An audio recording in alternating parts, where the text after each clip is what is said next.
Jadi teman-teman, saya akan memakai mind map supaya teman-teman tuh jelas sadar bahwa Alkitab kita itu konsisten dengan dirinya sendiri. Saya akan tunjukkan uh, dulu di sudah semua bisa melihat ya, sudah melihat ya. Oke, teman-teman lihat di sini dalam bagian kiri ini adalah PL, yang kanan ini adalah PB, teman-teman. Nah, ketika teman-teman lihat di sini, bagian yang di sini, ini adalah sebuah titik temu antara PL dan PB. Ini menunjukkan adalah sebuah konsistenan. Saya jelaskan sedikit ya. Jadi, di dalam Yesaya 7 ayat 14, ya. Jadi, teman-teman, saya jelaskan sedikit lagi ya soal PL. Jadi, PL ini ditulis, itu tuh ada jarak 1.500 tahun sebelum perjanjian baru. Jadi perjanjian baru ini tulis tuh 1.500 tahun ketika ada gap ketika apa namanya Mika ya, ketika Nabi Mika seperti itu ya.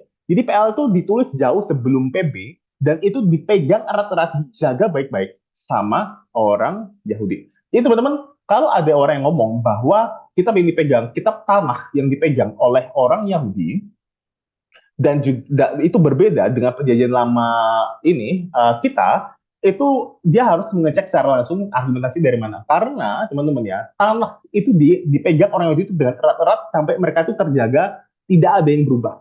Dan ketika kita cek dengan Alkitab kita, itu tuh sama seperti itu teman-teman. Jika ada yang berubah, yang berbeda itu hanyalah terjemahannya saja.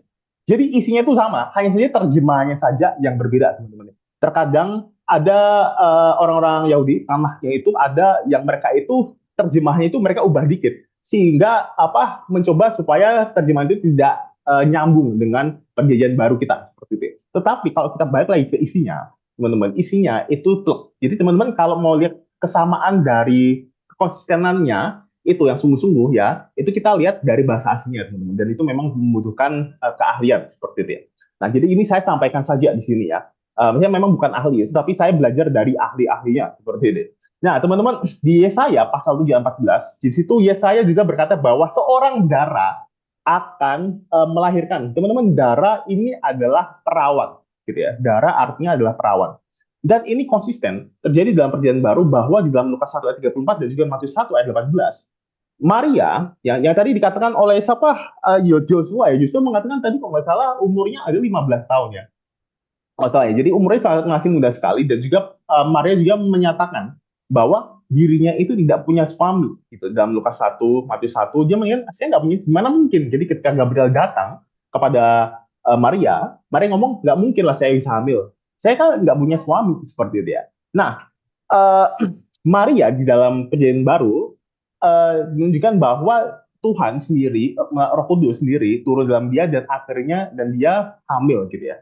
Nah, bayi yang dia kandung itu adalah Tuhan Yesus sendiri. Nah, saya mau teman-teman mau teman-teman perhatikan di bagian itu saja ya dulu ya. Seorang dara yaitu seorang perawat di dalam perjanjian lama dengan jarak yang begitu lama dikatakan bahwa Yesaya mengatakan bahwa seorang dara nih dan tiba masuk ke dalam perjanjian baru dalam Lukas 1 dan juga Matius 1 itu juga adalah seorang dara yang mengandung seperti itu. Jadi teman-teman kita lihat bahwa Alkitab kita dalam perjanjian lama dan juga perjanjian baru ini konsisten dalam hal ini. Oke, next.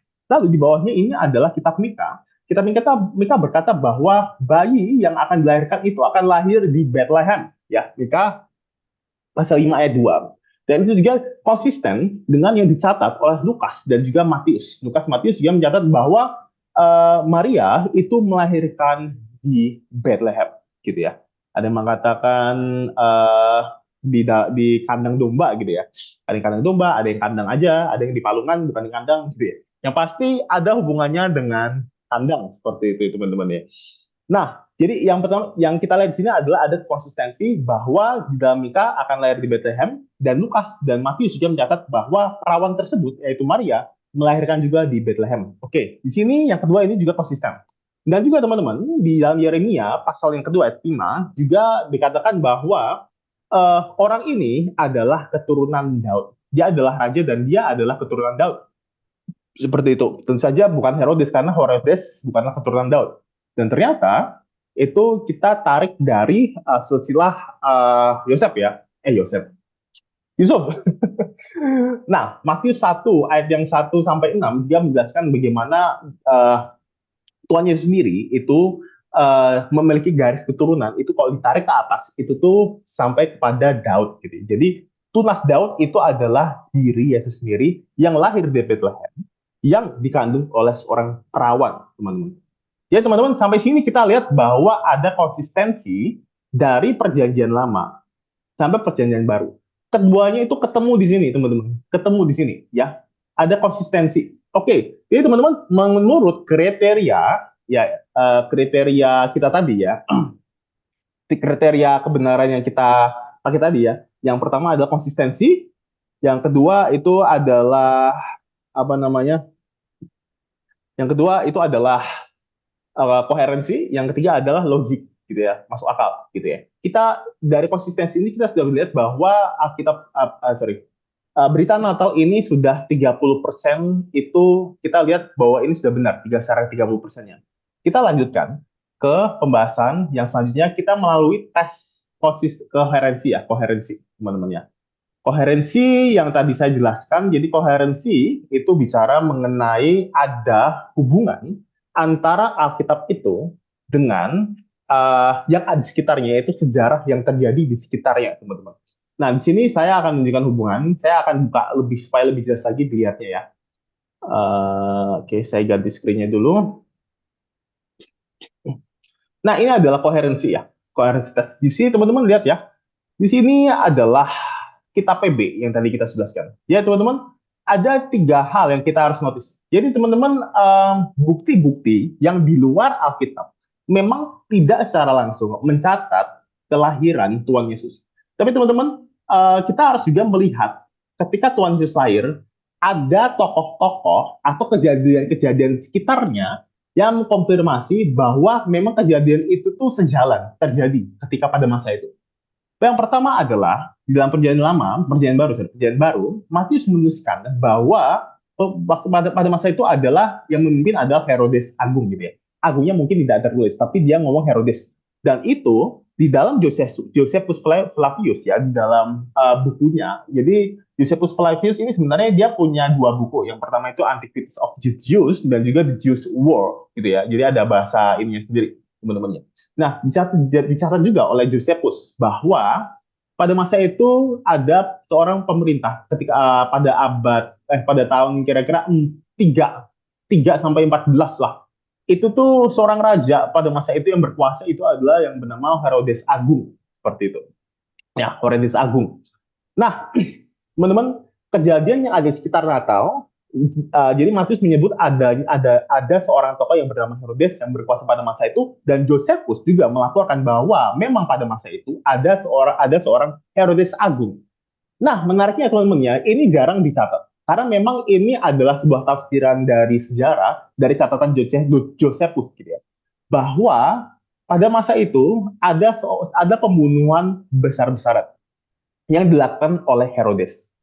Dan salah satu objek pembunuhannya itu adalah anak-anak. Jadi ini tertulis di dalam The Jews War. Flavius Josephus dia menulis di dalam bukunya The Jews War. Jadi itu pembunuhan anak ini itu terjadi oleh Herodes. Nah, teman-teman yang tidak dicatat Alkitab adalah pada masa itu orang-orang Farisi mengkonfirmasi bahwa ada divine ini ya, apa namanya, ada pernyataan ilahi mengatakan bahwa sebenarnya penguasa sejati itu bukan dia. Dia merasa tertekan dan akhirnya orang-orang Farisi itu tuh ada yang dibunuh, teman-teman. Dan bukan hanya orang Farisi aja, orang-orang yang mengkonfirmasi bahwa penguasa itu seorang raja itu akan lahir itu juga ikut dibunuh, teman-teman. Nah, dari situ juga ada tafsiran bahwa di situ juga terjadi bagaimana Herodes juga saking tertekannya, dia akhirnya juga membunuh anak-anak seperti itu. Yang mengkonfirmasi yang supaya memperkecil kemungkinan adanya seorang pengganti dia yang di luar keturunannya dia. Seperti itu, teman-teman. Nah, ya, namun dari sini kita lihat ini sudah terkonfirmasi ya. Ada koherensi di dalam Matius 21 tentang keberadaan Herodes dan juga sebuah kejadian yaitu kejadian pembunuhan anak. Oke, itu dulu. Lalu kita lanjut ke Lukas pasal yang kedua. Yang pertama di situ tuliskan bahwa pada masa itu yang berkuasa adalah Kaisar Agustus.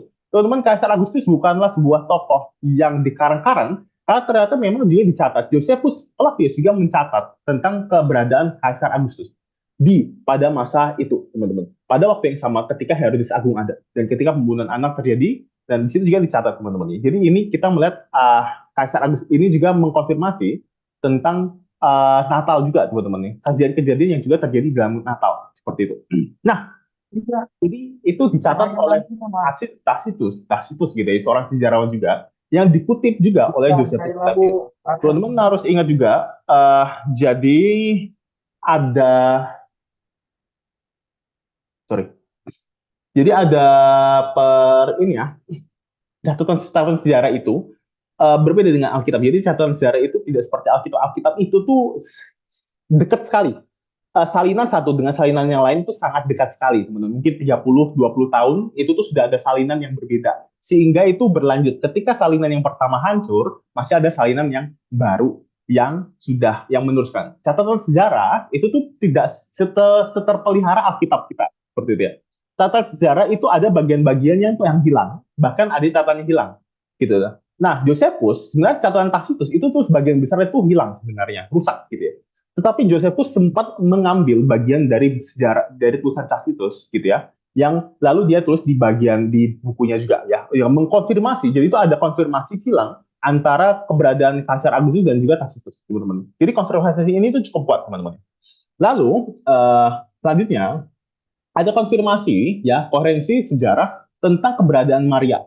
Nah, ini teman-teman ya, ini dicatat juga di dalam Talmud. Jadi Talmud itu mengkonfirmasi ada seorang wanita, Maria, dan dia dianggap berselingkuh dengan seorang pejabat Romawi, gitu. Dan dia juga berbuat cabul dengan tukang kayu, teman-teman, carpenter ya, tukang kayu, teman-teman. Siapa lagi yang yang dimaksud oleh Talmud, yaitu adalah Maria sendiri. Jadi itu teman-teman, meskipun Talmud mencatat dengan tidak objektif, tetapi Talmud juga mengkonfirmasi bahwa ada seorang yang bernama Maria. Ini dia bapak dia itu adalah seorang ibu dari seorang laki-laki yang kita sebut sebagai Pantera kalau nggak salah. Pantera itu menuju kepada Yesus sendiri, dan Yesus itu sebutan khusus untuk Yesus.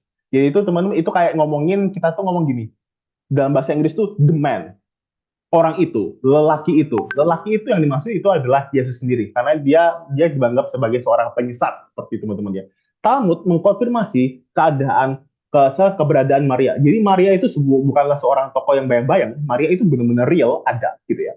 Dan juga Kaisar Agustus juga dikonfirmasi, dan juga Herodes juga dikonfirmasi oleh Talmud. Ya teman-teman lihat di sini ya teman-teman ya. Bukti-bukti sejarah di luar Alkitab mengkonfirmasi bahwa bagian-bagian ini, pembunuhan anak, Herodes, Kaisar Agustus, dan Maria, itu adalah tokoh yang benar-benar ada pada masa itu. Dan itu tuh terjadi. Seperti itu pernah terjadi, dan itu terjadi di sekitar Natal, di waktu-waktu pada masa-masa Natal, seperti itu teman-teman. Nah, jadi kita bisa bilang bahwa ada koherensi antara Alkitab yang kita pegang dengan yang ada di luar Alkitab kita, catatan sejarah di luar Alkitab kita. Jadi itu teman-teman yang saling mengkonfirmasi satu sama lain. Jadi teman-teman, saya nggak akan bukakan teks-teksnya seperti apa, karena memang saya nggak mau teman-teman pusing baca-baca gitu ya. Saya sampaikan saja, teman-teman kalau mau teliti sendiri silahkan buka saja buku Josephus Flavius ataupun Tacitus seperti itu ya. Semoga masih ada di internet seperti itu. Oke, dan juga Talmud, teman-teman harus coba deh baca Talmud. Teman-teman yang bisa bahasa Inggris ya, teman-teman ya, saat menentukan sekali, kalau buka Talmud, itu teman-teman baru tahu bagaimana orang Yahudi itu begitu kerasnya menentang Yesus, teman-teman ya. Sampai dikatakan bahwa Yesus itu ketika dia mati di neraka, dia itu dibakar di dalam kotoran, teman-teman ya. Nah, teman-teman baca sendiri deh nanti deh. Oke. Next.